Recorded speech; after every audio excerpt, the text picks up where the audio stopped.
Ladies and gentlemen, welcome back to the channel. For those of you who don't know, my name is Samson, and in today's video, we have an insanely special treat for you guys. But before we get into it, if you're into all things automotive, firearm, and fitness related, make sure that you consider subscribing because we do it all, guys. We do the car builds, we go to shows, we do the car reviews, the gun reviews, and of course a little bit of fitness as well. So if you're into those things, make sure you consider subscribing. But in today's video, we have a 2019 Ford GT. Now, this Ford GT has been a little bit controversial. For the most part, it has absolutely skyrocketed in value. When these first came out, they were going around right around $500,000. Now, most of these are going for well over $1 million. You know, when the Ford GT came out in the early 2000s, it came with a V8, very, very popular car. A lot of people loved it. The one thing people didn't like about it was, of course, one, the price, and for two, the seats on it were fairly uncomfortable. They had these little holes in them made out of metal. It was very, very uncomfortable. But then 2019 Ford came out with this GT, which absolutely blew everybody away. And it did immediately spark controversy with this EcoBoost V6. Didn't seem to retain a whole lot of the aspects of the previous GT. And so in today's video, we're going to go over some of the features of this one, some of the things that I like about it, some of the things that you should definitely like about it. Just like that, let's get into the video. Now, before we get started, guys, let's just for a second just take in the absolute beauty of this car. In my personal opinion, this is an absolutely amazing looking car, and it's a little strange seeing this type of car with that Ford badge up there in the center.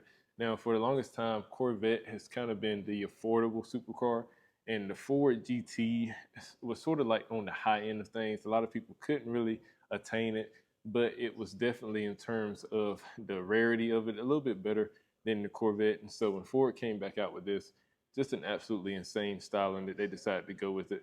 One thing that I really like about it is the headlights. And so with this Ford GT, you do get almost this sort of layered section of headlights. You do get the GT script on them as well, but just a very nice design. They do give you these two distinctly looking LED strips on either side that act as your running lights.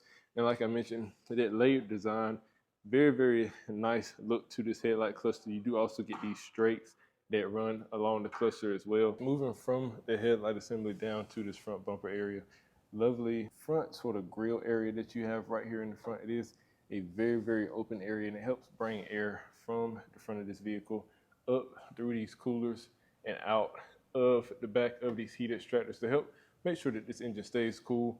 Now, I really like the design of this front splitter. It's not overly aggressive. You don't have this huge splitter that sticks out, making it totally impractical to drive. And it does have a very nice design touch to it, to where it's split into two different sections. You do have an upper and lower section.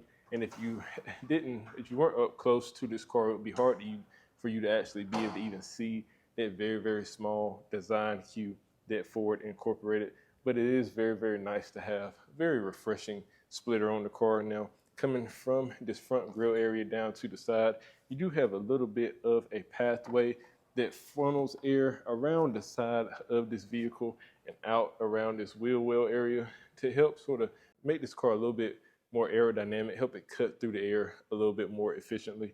Now, like I mentioned, coming up from this front grille area to these heat extractors, very, very massive heat extractors on this car, and I feel like that also adds to the exotic look of it. Very, very cool to see these fans back here pulling that hot air from those radiators and those coolers. Now, you do get a little section up here that opens up, but it is not what you think it is. It's not a front trunk. It's literally just an area for you to be able to put in different fluids, sort of check out the components to make sure everything's okay.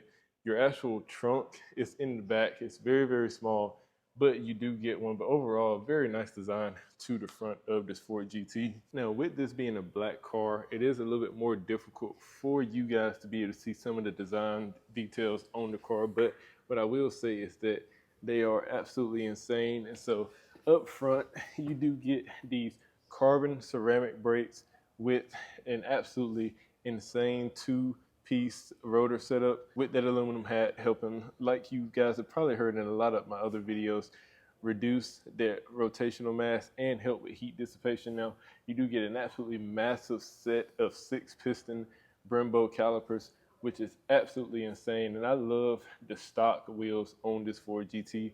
Normally, I'm not a big fan of stock wheels, but the gloss black on these, very, very nice setup to these wheels and tires. Now, you do get the Michelin Pilot Sport Cup 2 tires, which are very, very sticky tires, but they do wear out very, very fast. Now, up front, you do get a 20-inch wheel with 245 with tires. Very, very nice setup, like I said, with the Michelins. Very cool setup to the front end of this particular tire system. But when you come down the side, you do see a lot of features that are absolutely insane to see on a Ford. You do have this ducting right here behind the front tire area that allows the air from this wheel well to sort of come out down the side and flow along the side of the vehicle. You do get this very, very cool teardrop shape. And so in one of my other videos, I reviewed the Dodge Viper, and when I got into that car, it was very, very close-knit between you and the passenger. And it's the same with this Ford GT. Since you do get that teardrop shape, you are very close to your passenger. It's not a whole lot of room in this cabin. However, it does make for a very, very nice look to the outside of this vehicle. But coming down, very, very nice body lines. Your door handle is right here. And so what you would do is push this in, you would pull up on the door, and then the door is going to come up like those butterfly doors. And one interesting thing to note about this Ford GT is that you're actually able to tell whether it's locked or unlocked by way of a little notice on this little screen that they have back here. Whenever it is locked, you'll see a little red lock button.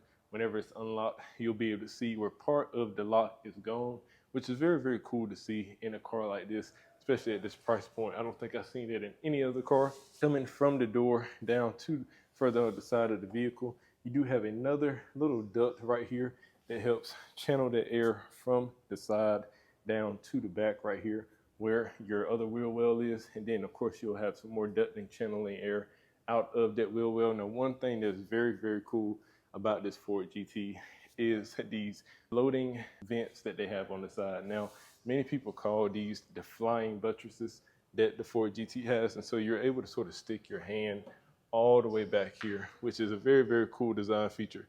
And it also allows them to be able to have that teardrop shape. Now, you do have your intake vent right here, allowing a little bit more air to get forced into those coolers to help make sure that all your fluids stay the proper temperature.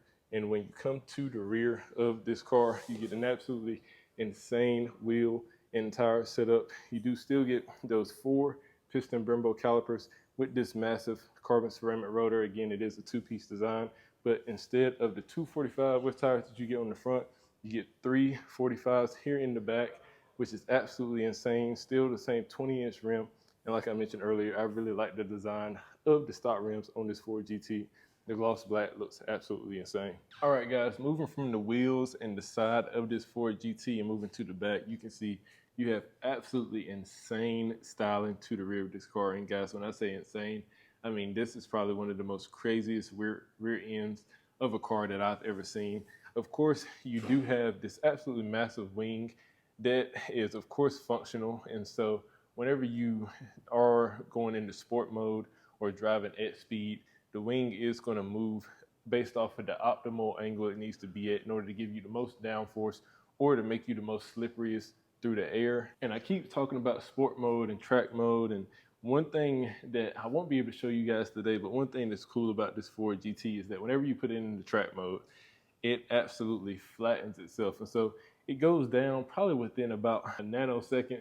And whereas many cars, whenever you're raising and lifting them, it sort of takes a little bit of time, but this Ford GT just shoots down, gets very, very low. The wing comes up, not too much, but just enough. And it's very, very cool to see. Now, like I mentioned earlier with these flying buttresses, you do still get that channel of air that comes right through here, funneling out of the back of this car. You get it on both sides. And you do get a little vent right here where your engine is to help bring a little bit of that hot air from the engine bay, as well as these vents up here where this glass is. Now, one cool thing about these taillights on the Ford GT is, of course, they function as taillights, but they're also functional vents. And so the taillights themselves are hollow. You do have a little mesh in there, and it brings the hot air that comes through this flying buttress right here, and it brings it out of the back, which is just very, very cool in terms of engineering. would have never thought of doing something like that, which is just insane to me. I like the design of these tail lights. You get this almost real unique straight design that you're able to see along the side, and of course this very open circular design as well. Very nice to see with these tail lights. Now when it comes to your exhaust setup, like I mentioned, it is a V6, but you do get your twin pipes right there in the center, and they are mid mounted, so they don't come out at the very bottom, but they do come out at the center. And of course you get your GT logo right there as well. And lastly, with the rear of this vehicle, you do also get a diffuser here in the bottom. Now the diffuser does have these vents that are attached to it as well, like I said, channeling that air and allowing a little bit more of that warm air from the engine bay to be able to force its way out of the back. But I absolutely love the diffusers on this GT. Not too crazy. They are carbon, and you do get this straight design, which is absolutely beautiful to see. But just like that, guys, how about we go ahead and talk a little bit about the engine in this car as well. All right, guys, and so now we have come to the engine. Now, like I said, when it came down to it, a lot of people weren't too happy about this EcoBoost V6 that you get in this car. However, they gave it to you, so you got to work with it. You're not going to get a V8. So what's the deal with the engine? Well, you do get a 3.5 liter twin turbo V6, EcoBoost V6 from Ford. And this one right here is pushing out right around 647 horsepower, 550 pound-feet of torque. Now, with that being said, they were able to keep the weight down with it being a V6 instead of a V8. And so this car does weigh just a little over 3,000 pounds, which is insane when you think about having almost 650 horsepower with a 3,000 pound car. Now, with all that power, that does push this car to a 0 to 60 in right around 3 seconds and a quarter mile in right around 10.8 seconds. Now, it is mated to a 7-speed dual clutch transmission, and so you do get those lightning quick shifts. And with it being a V6, of course, you're going to get a little bit better gas mileage. When it comes down to the actual storage, like I mentioned earlier, you do get a little bit of storage in the rear of this vehicle, and this is it. You get this little pocket right here, which is, I don't know, just big enough for maybe a honey bun or two. Not big at all. Now, I do like, when it comes to the engine bay, I do like all the carbon that you get. The whole engine bay is just decorated with carbon. And the cool thing about this particular actual hood, I guess, if you will, when it comes to this engine, is that it barely clears the spoiler. And so many of you may have been wondering why the spoiler looks like it's sort of like cut out in the middle. That's because you do have to make room for this hood, and so it just barely clears that spoiler. But overall, guys, you do get a very high performance output out of this little EcoBoost that they gave you. And even though it is a V6, it doesn't sound too bad either. And just like that, guys, that is a review of this 2019 Ford GT. Absolutely insane looking car, in my opinion. And it's, like I said, it's crazy to think something like this came out of Ford. I mean, the Ford Mustang isn't too bad, but when you talk about the styling of this car, just very beautiful. The engineering behind it is absolutely insane. And I would like to know what you guys think about this. These cars nowadays, like I said, going for well over $1 million. Started out right around 475 to 500,000 when they were new. And so they are appreciating in value. So if you're able to get you one, with them being as expensive as they are, I definitely suggest that you do that, guys. Is this better than the old Ford GT? Is this America's supercar? Or is this something that you wouldn't get for yourself and you would prefer to get something else? Please leave a comment down below. Let me know what you think about this car, as well as some other things that you might like to see on the channel. Please like, comment, subscribe. But just like that, guys, I'll catch y'all in the next one. Peace.